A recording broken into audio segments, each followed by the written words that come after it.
wọ́n kì ọ́ bí ológun ẹ̀rù Kọ́láwọlé wọ́n kì ọ́ bí ọlọ́gbọ́n wọ̀fà. Ẹ bá mi pé kérò rẹ̀ ṣé ń bẹ́ lé ní àbúrò dé ilé ló bá wọ dé ní ìkùlé ló bá wọ dẹ̀dẹ̀ orí yàrá ló bá wọ kankan lé. Mo pèrí rẹ pé kó kú, mo pèrí rẹ pé kó wà nù láyé mi. Mo fẹ́ràn létí òní lọ́jọ́ òbí rẹ gangan. Bí mo bá fẹ́ kórí kí bàbá rẹ̀ orí mi àdìjẹ iye. Mẹ́bí Kogi tó ń ta nílùú tá a gbé bí ọ. Ìwọ lọmọ jẹ́ nílò àmúkòkò má jẹ.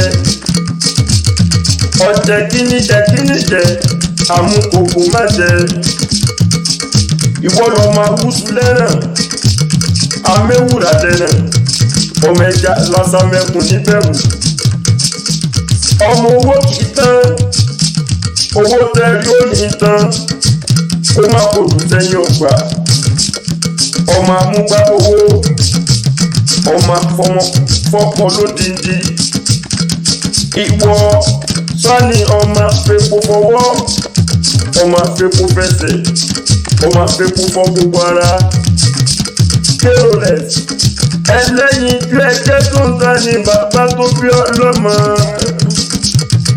Ìwọ lọmọ sì ní délé máa padà lẹ́yìn mi. Kọ́láwọlé ó ti sọdún eléyìí náà. Ó ṣe tẹ̀mí lágbára Ọlọ́run ọba lójú gbogbo wa. Àwọn òbí tó bí ọ wọ́n ní tanná wò sáré rẹ̀ lágbára Ọlọ́run.